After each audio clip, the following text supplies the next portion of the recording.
Irmãos, vamos abrir a palavra do Senhor para a transmissão da mensagem nessa manhã.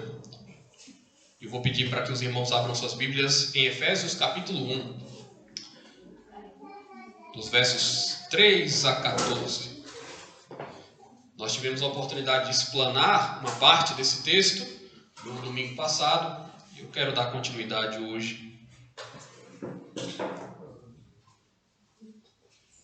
Efésios capítulo 1, do verso 3 ao verso 14.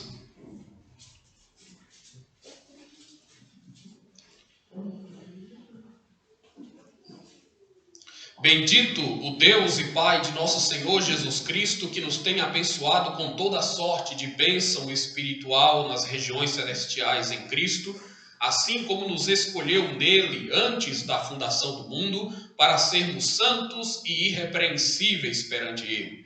E em amor nos predestinou para ele, para a adoção de filhos, por meio de Jesus Cristo, segundo o beneplácito de sua vontade, para louvor da glória de sua graça, que ele nos concedeu gratuitamente no amado, do qual temos a redenção pelo seu sangue, a remissão dos pecados segundo a riqueza da sua graça, que Deus derramou abundantemente sobre nós em toda sabedoria e prudência, desvendando-nos o mistério da sua vontade, segundo o seu beneplácito que propusera em Cristo, de fazer convergir nele, na dispensação da plenitude dos tempos, todas as coisas, tanto as do céu como as da terra.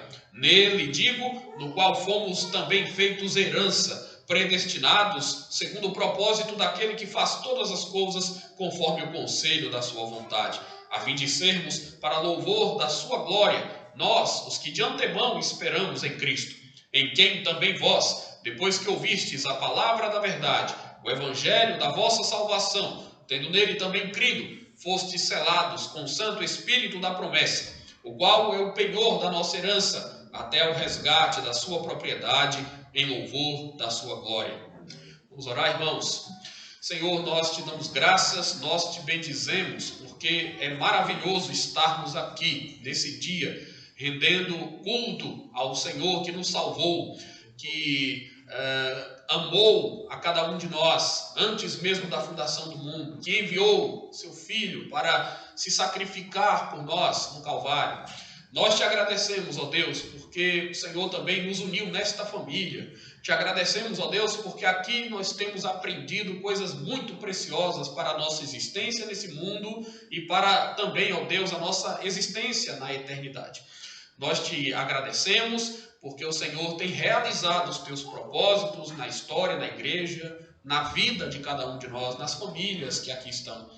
Por isso, ó Deus, pedimos que esta manhã seja mais uma vez abençoada no sentido de que todos nós sejamos edificados plenamente, ó Pai, nos atos todos deste culto e agora também em especial na ministração da Tua palavra. Em Cristo Jesus, nosso Senhor e Salvador, é que nós oramos. Amém. Meus irmãos, nós já podemos observar que este texto traz descrições muito impressionantes de algumas bênçãos espirituais que são, de certo modo, até incompreensíveis para nós.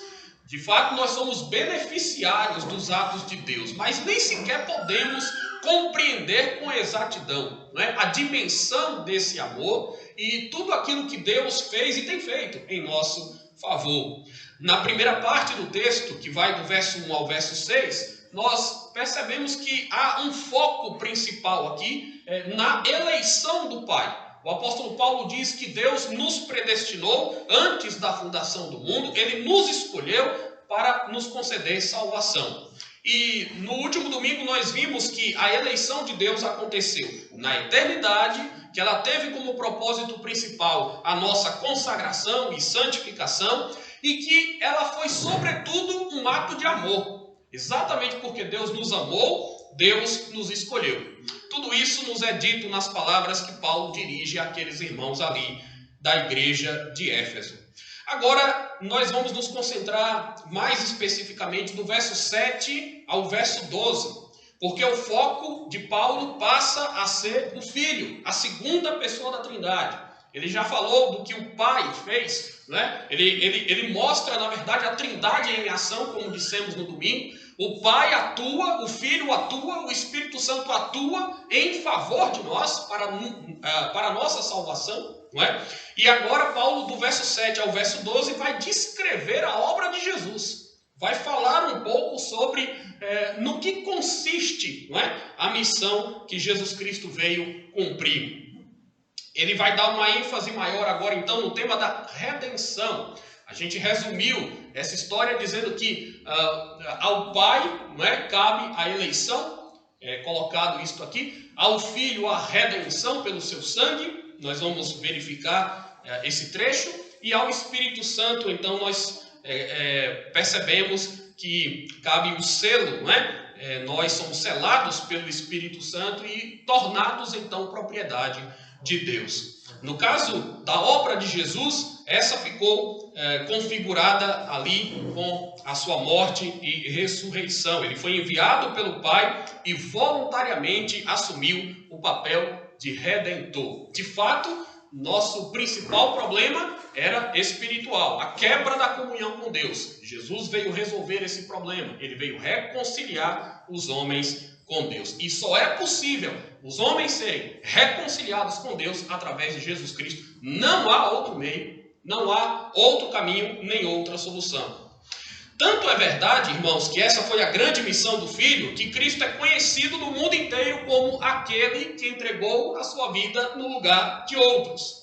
Não é? Então, ainda que as pessoas não saibam nada sobre quem é Jesus, ainda que as pessoas sequer frequentem igrejas, ou sejam de uma outra religião, elas ao menos saberão que Jesus é aquele que morreu em uma cruz, ou de quem se diz que morreu em uma cruz para evitar esta punição aos pecadores. Então é muito comum, até mesmo que gente que não é nem um pouco religiosa, ou que não tem o compromisso que nós temos com o Evangelho, tente absorver esta ideia.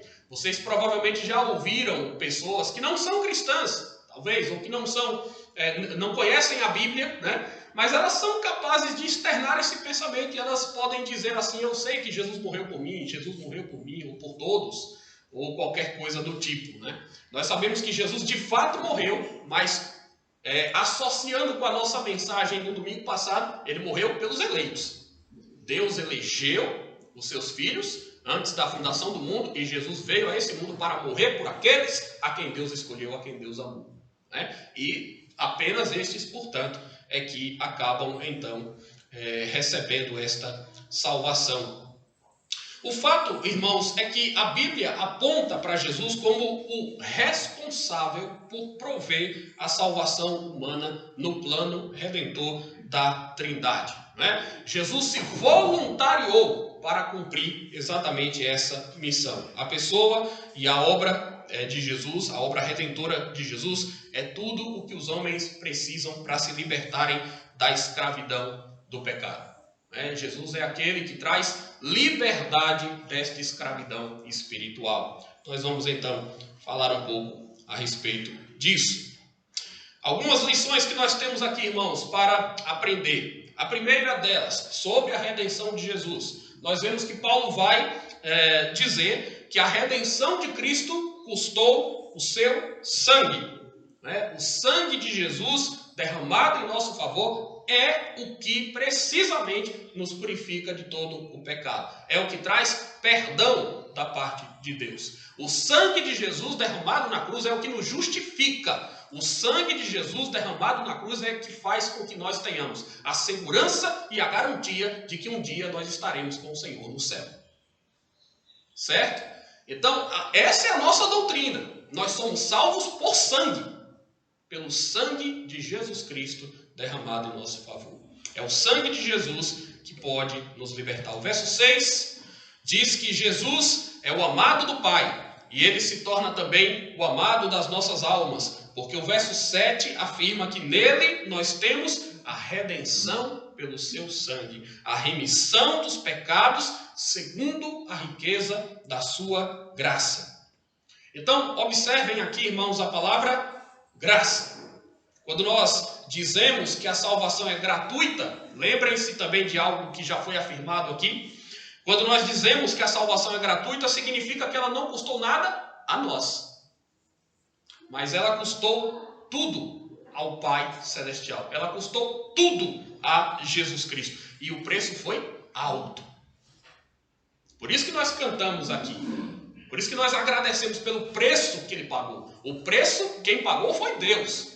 Então custou alto a Ele. Mas não custa nada para nós. Somos salvos pela graça. É um favor imerecido. É uma benevolência. É uma generosidade gigantesca, indescritível da parte de Deus nos oferecer esta salvação. Nos arrebanhar para fazermos parte do seu povo.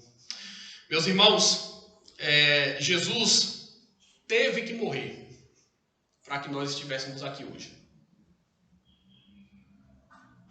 Faça essa reflexão. Vir à igreja ou ir a um ato de culto não é meramente ir a um lugar qualquer, não é fazer algo qualquer. Você só está aqui, eu só estou aqui. Nós só podemos fazer parte da igreja de Deus, porque Jesus Cristo morreu por nós. Jesus teve que morrer para que nós hoje tivéssemos vida com Deus, para que hoje tivéssemos comunhão com Deus. Então, nós estamos aqui celebrando. Nós estamos celebrando a nossa redenção. Nós estamos nos alegrando na nossa salvação. Nós estamos honrando o nosso Salvador. Essa é a razão de tudo aquilo que nós fazemos. Essa é a razão da existência e da atuação da igreja. Sem pensarmos nisso, sem considerarmos isso, tudo vai por água abaixo. Nada faz sentido. Não havia outra forma de nós sermos salvos, irmãos. Aliás, nós não poderíamos nos salvar, né? Nós tínhamos que ser salvos, na voz passiva. E não tinha outro jeito de nós sermos salvos, senão pelo sacrifício de Jesus, pela morte expiatória de Jesus. Porque a justiça de Deus precisava ser satisfeita. E somente Jesus era capaz de satisfazer a justiça de Deus. Então pensem nessas coisas. Por que você acha que Jesus foi morto? Jesus não foi morto porque os homens espertos e malvados fizeram uma grande emboscada e o capturaram. Jesus não foi morto por inveja simplesmente, ou em função de uma trama homicida muito bem elaborada pelos seus adversários. Jesus não foi morto somente ou simplesmente porque Judas o traiu. Jesus não foi morto porque Pilatos foi omisso. Estas coisas, elas podem se juntar à explicação principal como causa secundária. Jesus não foi morto porque Satanás reivindicou a nossa morte, ou causou a nossa morte, já que o mundo jaz no maligno, já que vivemos em um mundo de pecado. Jesus foi morto, meus irmãos, para receber em nosso lugar a ira e o juízo de Deus. Foi por isso que Jesus morreu. É por isso que nós também dizemos, por vezes, que nós não devemos temer simplesmente o pecado ou o mal, ou o maligno. Nós devemos temer, os homens devem temer a ira e o juízo de Deus. É isso que os homens devem temer. Ninguém vai para o inferno por outra razão, senão por causa da ira justa de Deus contra o pecado. O que Jesus faz então na cruz é desviar a ira de Deus de nós. Deus já não nos trata como outrora, já não nos vê como outrora. Há uma capa de misericórdia, há uma justiça que nos protege. Jesus Cristo, o nosso advogado, o nosso mediador, o nosso intercessor junto ao Pai. É nele que nós confiamos. E somente nele. A Bíblia ensina que Jesus se fez maldito para que nós pudéssemos escapar da maldição. Ele permitiu que lhe prendessem para que nós pudéssemos desfrutar de verdadeira liberdade. Ele deixou que os homens o matassem para que nós tivéssemos vida abundante. Por isso nós precisamos deixar bem claro que o amor de Deus ao mundo foi o que levou o seu filho a morrer. Porque Deus amou o mundo de tal maneira que deu o seu filho unigênito. João coloca o amor de Deus, como a causa de Jesus Cristo ter sido entregue para morrer. Interessante, não é? Porque aqui Paulo disse que foi o amor de Deus que nos elegeu. Ele nos elegeu em amor. O amor de Deus fez com que nós fôssemos eleitos. E o amor de Deus fez com que ele enviasse o seu filho ao mundo também. Ora, todo plano de salvação elaborado vai sendo executado pelo Senhor. Ele nos escolhe, ele nos redime, ele nos elege, ele envia seu filho para nos dar vida eterna. Jesus então veio para isso. E Jesus estava muito consciente disso durante todo o exercício do seu ministério. Não é? Como diz John Stott, desde que Jesus nasceu, na manjedoura, a sombra da cruz o acompanhou. O tempo todo. Por onde Jesus passou, ele predisse a sua própria morte. Ele sabia que ele tinha vindo exatamente com esse propósito. João afirma, como nós dissemos então, que foi o amor que levou Deus a enviar o seu Filho unigênito. Imaginem Deus, o Pai, vendo o seu Filho Jesus, em quem ele se comprasse. Porque isso foi afirmado também, mais de uma vez. O Pai, uma voz do céu, que vem dele, dizendo: este é o meu Filho amado, em quem me comprazo. Este é o meu Filho amado, a ele ouvi. Há uma declaração de amor aqui, do Pai, em relação ao Filho. Uma declaração de amor pública e notória, real, verdadeira. Este é o meu Filho amado, em quem a minha alma se compraze, em quem eu me comprazo. Meus irmãos, vejam isso. E Jesus ali desfalecendo no Calvário. E Jesus ali gemendo de dor. E Jesus ali exclamando: Deus meu, por que me desamparaste? Então notem a dimensão deste sacrifício que Deus fez por nos amar. Quem estava morrendo ali na cruz não era um sujeito qualquer. Não era um homem pecador que merecia, como os dois ladrões que estavam crucificados junto dele. Quem estava morrendo na cruz ali, quem estava sendo sacrificado não era um cordeiro qualquer, como durante muitos e muitos anos se fez na nação de Israel. Não era um bode expiatório.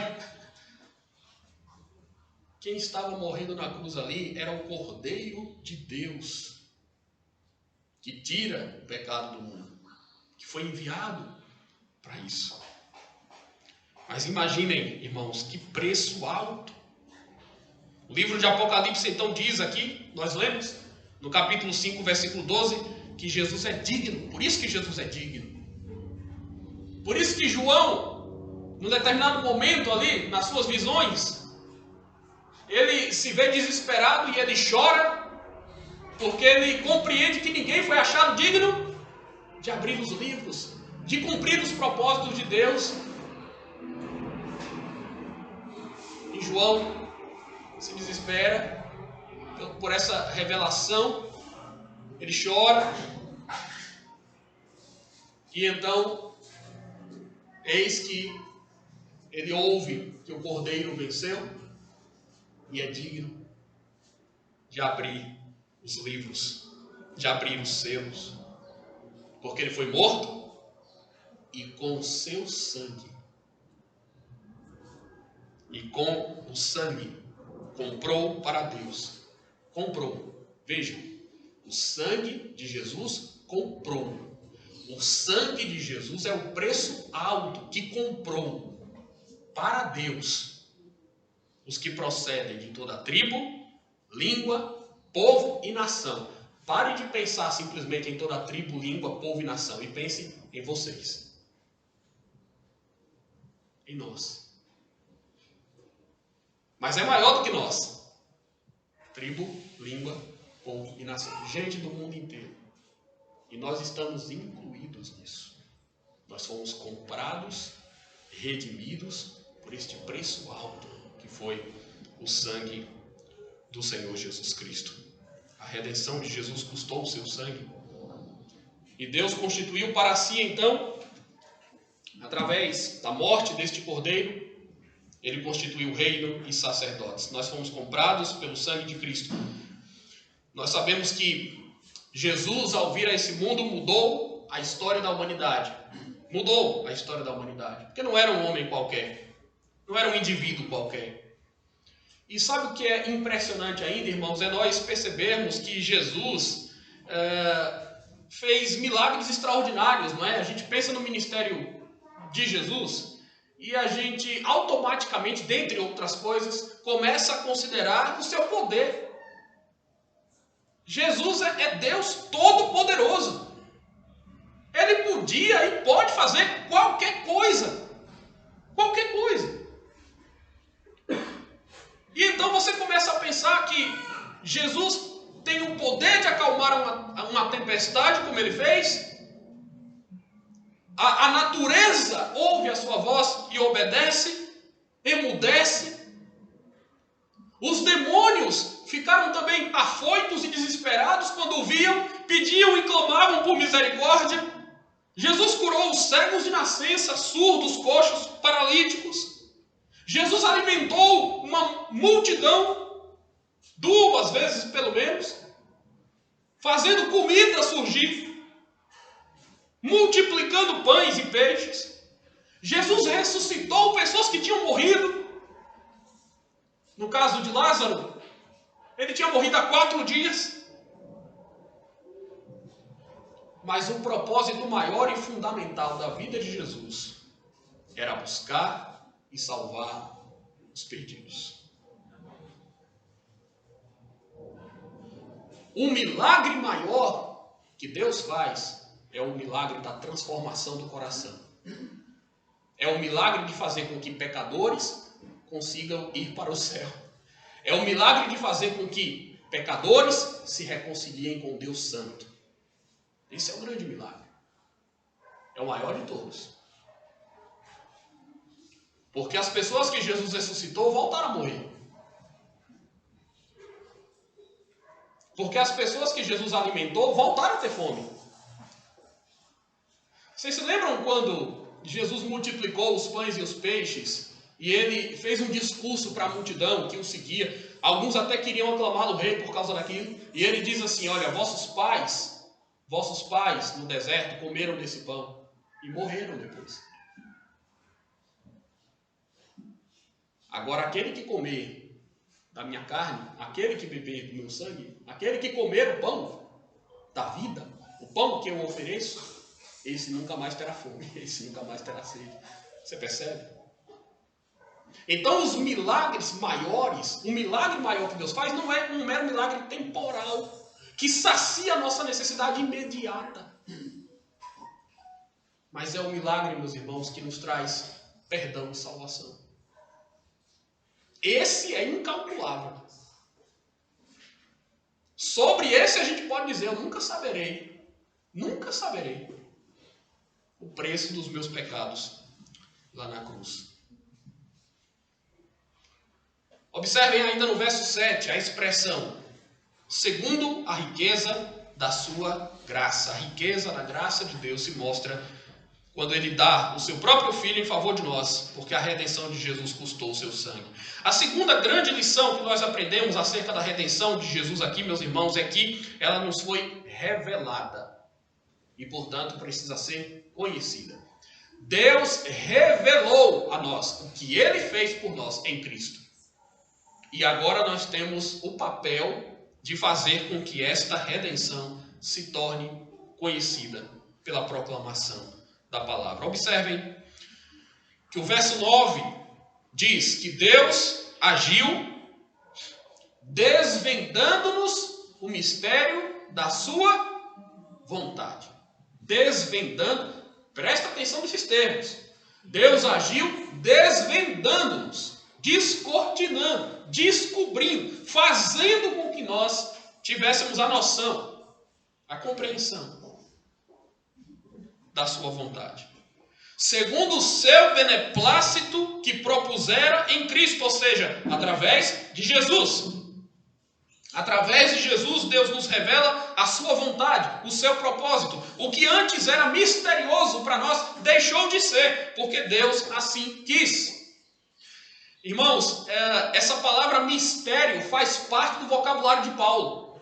Paulo usa essa palavra algumas vezes nas suas epístolas.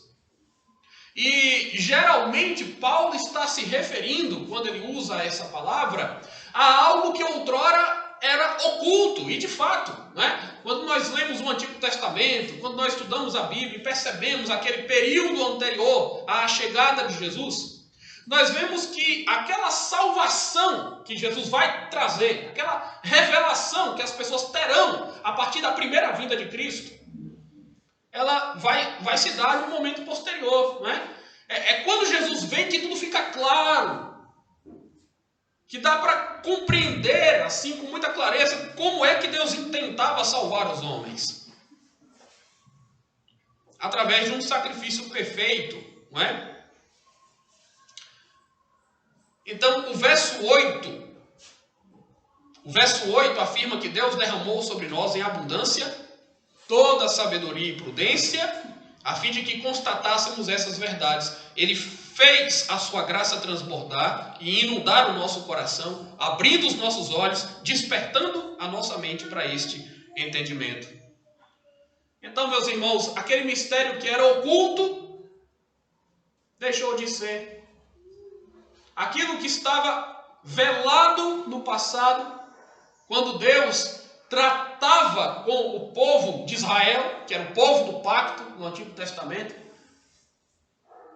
o que Deus planejou fazer através de seu Filho,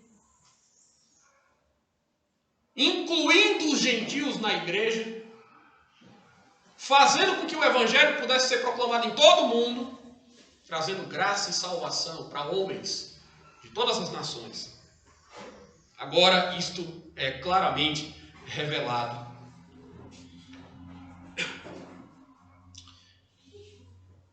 O entendimento que nós temos, irmãos, hoje destas coisas, é o entendimento que muitos não têm e nem podem ter. É o entendimento que nós não poderíamos ter, se não tivesse sido soberanamente nos revelado. É um entendimento que não se consegue ter por si próprio. É um entendimento que não se consegue ter pela racionalidade humana, pela razão humana. Mas é um entendimento que é possível ter pelo discernimento do Espírito. O Espírito nos faz discernir estas coisas. Coisas espirituais se discernem espiritualmente. Aprove ao Senhor que esse segredo fosse então publicado, fosse então proclamado, a maior história do mundo, que transcende, que ultrapassa os limites desse universo, precisa ser contada, precisa ser conhecida. Nós já tivemos o privilégio de conhecê-la verdadeiramente, é por isso que aqui estamos, e agora nós temos a responsabilidade de fazer com que esse fato se torne mais e mais conhecido por outros, porque Deus se deleita, Deus tem prazer na salvação dos homens. Irmãos, há grande alegria no céu quando um pecador se arrepende. E Jesus contou algumas histórias que ilustram isso. Sabe por quê? Porque quando alguém é convertido na terra, significa que o plano que Deus tinha para aquela pessoa, elaborado na eternidade, foi executado na história e no devido tempo. E isso engrandece o nome de Deus. Isso glorifica o nome de Deus. Deus sente prazer nisso. Deus tem alegria de ver, de na verdade manifestar a todos que o sangue e o sacrifício do seu Filho Jesus não foi em vão. Cada pessoa que é salva nesse mundo é o anúncio claro e evidente de que o sacrifício de Jesus não foi em vão. Não foi. O próprio Cristo pode ver o fruto do penoso trabalho da sua alma e ficar satisfeito. Foi o que disse o profeta Isaías, não é? No Conhecido capítulo 53, em que ele descreve a morte de Jesus. Viu ele o fruto penoso do trabalho da sua alma e ficou satisfeito. Jesus ficou satisfeito, meus irmãos, porque era possível constatar ali que os eleitos de Deus seriam redimidos pela sua morte. É como se o autor estivesse dizendo que Jesus, apesar de tudo, morreu satisfeito. Porque a sua morte estava satisfazendo a Deus. E veja que coisa, nós nos satisfazemos quando nós satisfazemos a Deus. Esse é um princípio que a gente acaba entendendo aqui. Nós procuramos satisfação em tantas coisas, não é? Nós nos satisfazemos quando nós satisfazemos a Deus. E se nós queremos participar e ser instrumentos do Senhor na salvação dos outros, irmãos, jamais podemos abrir mão de pregar o Evangelho. Somos nós que temos que fazer o Evangelho de Cristo ser conhecido. A fé vem pelo ouvir. Mas como ouvirão? Como ouvirão se não há quem pregue? Esse papel é nosso. A salvação não pode vir por obras, nem por méritos humanos. A salvação não pode ser alcançada por rituais, não é? De maneira mística, supersticiosa. A salvação não pode ser ofertada por um guru, por uma religião. Só Jesus salva, só Jesus liberta e só Jesus livra os homens da condenação. Há uma esperança, sim, há um caminho, há uma porta. Uma porta estreita, é verdade. Mas há uma solução, que é Jesus. Ele disse: eu sou o caminho, a verdade e a vida. Ninguém vem ao Pai, senão por mim. E se nós cremos nisso, irmãos, se nós amamos o próximo, se nós amamos os nossos parentes, os nossos amigos, então devemos investir e pregar para que eles sejam salvos. Não podemos vê-los se perderem e não fazermos coisa alguma. Vamos anunciar Jesus nos nossos círculos, nos nossos ambientes, nos lugares em que nós mais frequentamos, a começar dos nossos próprios lares, das nossas próprias famílias, mas saindo e indo a outros lugares, anunciemos a Jesus Cristo. O amor de Deus por nós foi bem real, irmãos, foi bem ativo. E o nosso amor por outros também deve ser. Se a graça de Deus já nos foi derramada, se o propósito de Deus já se tornou conhecido da nossa parte, então devemos orar, lutar e pregar para que outros tenham o mesmo conhecimento que nós, usufruam da mesma alegria que nós, da mesma paz que Jesus proporcionou a nós ao nos reconciliar com Deus. Por fim, a terceira grande lição que nós podemos aprender acerca da redenção de Jesus Cristo é que ela atesta o seu domínio sobre todas as coisas. Vejam que o verso 10 diz que Deus deseja fazer convergir nele, no caso em Jesus, na dispensação da plenitude dos tempos, todas as coisas, tanto as do céu como as da terra. Vamos pensar nisso. É interessante primeiro considerarmos a expressão plenitude dos tempos. É uma outra expressão que faz parte do vocabulário de Paulo. E são expressões um pouco incomuns, não é, para nós. Então, mistério, plenitude dos tempos, dispensação, são palavras que a gente não costuma utilizar muito, elas têm um conteúdo teológico forte. Vamos pensar aqui nessa expressão plenitude dos tempos. Porque em outro lugar, mais precisamente escrevendo aos Gálatas, no capítulo 4, versículo 4, vocês devem se lembrar dessa passagem, O mesmo Paulo usa essa expressão para falar da primeira vinda de Cristo. O texto lá diz o quê? Vindo, porém, a plenitude do tempo, Deus enviou o seu Filho, nascido de mulher, nascido sob a lei, para propósito da vida de Jesus. Lá Paulo diz também, para resgatar os que estavam sob a lei. Vejam, Jesus é sempre símbolo de liberdade, resgate. É o preço que foi pago para tirar um escravo de um senhorio maligno, de uma desgraça, de uma miséria espiritual. É sempre esse. A obra de Jesus está sempre associada a isso. Por isso que ele disse também, se o Filho vos libertar, verdadeiramente sereis livres. Sem Jesus, ninguém é livre. Todo mundo é escravo. Sem Jesus, todo mundo é idólatra. Sem Jesus, todo mundo está preso pelo orgulho, pela malignidade do seu próprio coração. Não há como, meus irmãos. É um tipo de prisão sem muros. O pecado é um tipo de prisão sem muros. Você pode caminhar para todo lugar para onde você for, você continua sendo um preso.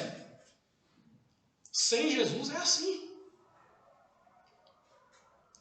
Agora ele veio para resgatar os que estavam sob o peso da lei, os que estavam condenados pela lei, os que estavam machucados pelo pecado. Agora, aqui em Efésios, a ênfase maior dessa mesma expressão, plenitude dos tempos, está no futuro. Então, olha que interessante. Pensa um pouquinho. Isso aqui é algo maravilhoso de entender. Quando Paulo usa a expressão plenitude dos tempos lá em Gálatas, ele está falando do passado. Ele está falando do que Jesus fez na primeira vinda dele. Ele está olhando para trás. Ele está dizendo que durante séculos e séculos, durante milênios, a vinda de Jesus foi predita, foi anunciada, as pessoas aguardavam o Messias, e quando veio a plenitude dos tempos, Jesus chegou. O reino de Deus foi inaugurado. A salvação se encarnou. O verbo se fez homem. Chegou o clímax da história naquele momento. Agora, observem aqui, irmãos, que quando Paulo usa essa mesma expressão, plenitude dos tempos, ele está se referindo não mais ao passado. Aqui Jesus já tinha morrido, já tinha ressuscitado, né? Então, é como se, vamos assim colocar, a primeira plenitude dos tempos já tinha chegado. Mas ele está falando de uma outra. Ele agora olha para o futuro. Por quê que nós podemos dizer isso, irmãos? Que Paulo está pensando agora na segunda vinda de Jesus. Porque é lá que, de forma definitiva, Deus vai fazer com que todas as coisas sejam convergidas em seu Filho, Jesus Cristo. Então vejam o verso 10, que o beneplácito da vontade de Deus, qual é? Fazer convergir nele, na dispensação da plenitude dos tempos, todas as coisas, tanto as do céu como as da terra. Jesus veio e inaugurou um novo momento na história. Os últimos dias já começaram. Nós já estamos vivendo, irmãos, em um período escatológico. Mas nós estamos aguardando aquele momento final em que todas as coisas no céu e na terra vão, pela graça e no cumprimento do propósito de Deus, convergindo a Jesus Cristo. Quer dizer, tanto a primeira quanto a segunda vinda de Jesus está dentro de um programa, de um cronograma que Deus estabeleceu. E é no cronograma de Deus, no tempo de Deus, segundo o desígnio de Deus, que Jesus vem. Tanto quando nós consideramos a primeira vinda, quanto nós consideramos a segunda. As pessoas que viviam no passado, lá no Antigo Testamento, ficavam pensando, quando vai vir o Messias, né? O pensamento girava em torno disso. Veio, Jesus veio, cumpriu o plano de Deus na história. Agora qual é a nossa perspectiva? Quando Jesus vai vir de novo? Tudo gira em torno de quando Jesus vem. No passado, quando é que Jesus chega? Quando é que vem o Messias? E, aliás, no passado as pessoas nem entendiam que a vinda de Jesus se daria em 2 etapas assim. Que ele viria uma vez, depois viria de novo. Agora nós estamos aqui aguardando a sua vinda definitiva, de uma vez por todas. Então, irmãos, é necessário que vocês saibam que o soberano Deus tem o universo nas suas mãos e tudo faz como lhe agrada, já diria o salmista, não é? A nossa vida não está em meio a um vácuo, não é? Nada acontece por acaso. Nós precisamos entender o controle de Deus sobre as coisas. Aliás, nós podemos até mesmo parar de acreditar as coisas, né, que acontecem, as bênçãos do Senhor, a qualquer outra coisa. A sorte, por exemplo. Sorte não existe, nem azar. O que existe é um Deus soberano que governa, que domina sobre tudo e sobre todos. O Senhor domina sobre o céu, sobre a terra. Ele domina até sobre o inferno. Quem criou o inferno e lançou ali? Satanás. Quem lançará no inferno os homens ímpios? É o Senhor. Ele tem controle sobre as coisas. As coisas do passado, as coisas do presente, as coisas do futuro, a Deus pertence. Passado, presente e futuro pertence a Deus. Ele é rei sobre crentes e descrentes, anjos e demônios, sobre as coisas materiais e as coisas espirituais, sobre o que é visível e sobre o que é invisível, sobre aquilo que nós compreendemos e aquilo que nós não compreendemos, sobre coisas grandes e pequenas, sobre os poderosos da terra e sobre os humildes. E todas as coisas convergem para Cristo. Nada nesse mundo está solto do plano que Deus tem e que se realiza em Cristo. Não interessa o quanto as pessoas creem nisso ou não, ou o quanto elas se esforçam para que isso não se concretize ou não. Todas as coisas vão cumprindo o plano que Deus tem para a história. E o plano que Deus tem para a história se resume também na pessoa e na obra de seu Filho Jesus. A verdade para nós não é um conceito. A verdade para nós não é uma ideologia, não é um pensamento, uma filosofia. A verdade para nós é uma pessoa. Jesus Cristo. E então, Paulo pode dizer também, nos versos 11 e 12, que em Jesus nós fomos feitos herança, predestinados segundo o propósito daquele que faz todas as coisas conforme o conselho da sua vontade, a fim de sermos para o louvor da sua glória, nós os que de antemão confiamos em Cristo. Tudo acontece pela vontade de Deus, tudo está sob o domínio de Cristo. A natureza emudece a sua voz, os demônios fogem. Ele já reina, mas no grande e último dia, o seu reino será, por assim dizer, implantado definitivamente. E todo olho verá, e todo joelho se dobrará. E não interessa se todo joelho se dobrará de uma forma consciente ou em temor por causa da grande luz que virá, ou se os joelhos dos ímpios serão quebrados e eles se prostrarão, como diz Paul Washer. Não interessa. Todo joelho se dobrará. E toda língua terá que confessar e confessará que Jesus é o Senhor. Essa é a grande verdade. Por isso que nós dizemos, a verdade é uma pessoa. Toda língua confessará a verdade. Qual é a verdade que toda língua vai confessar um dia? Que Jesus Cristo é o Senhor. Para a glória de Deus Pai. A sua redenção atesta o seu domínio sobre todas as coisas. Por isso, irmãos, nós aprendemos aqui hoje que a redenção é um presente da graça de Deus, que custou muito caro ao Senhor, custou o sangue do seu Filho amado, Jesus Cristo. O amor e a graça de Deus tornou a sua obra de salvação conhecida a nós. E por amor a Ele e ao próximo, nós devemos também ser veículos por meio dos quais estas coisas se tornem mais e mais conhecidas, tendo já em mente que Deus tem um propósito para todos, que Deus tem um propósito para o mundo inteiro, que Cristo governa sobre tudo e todos e que Ele implantará o seu reino definitivamente em breve.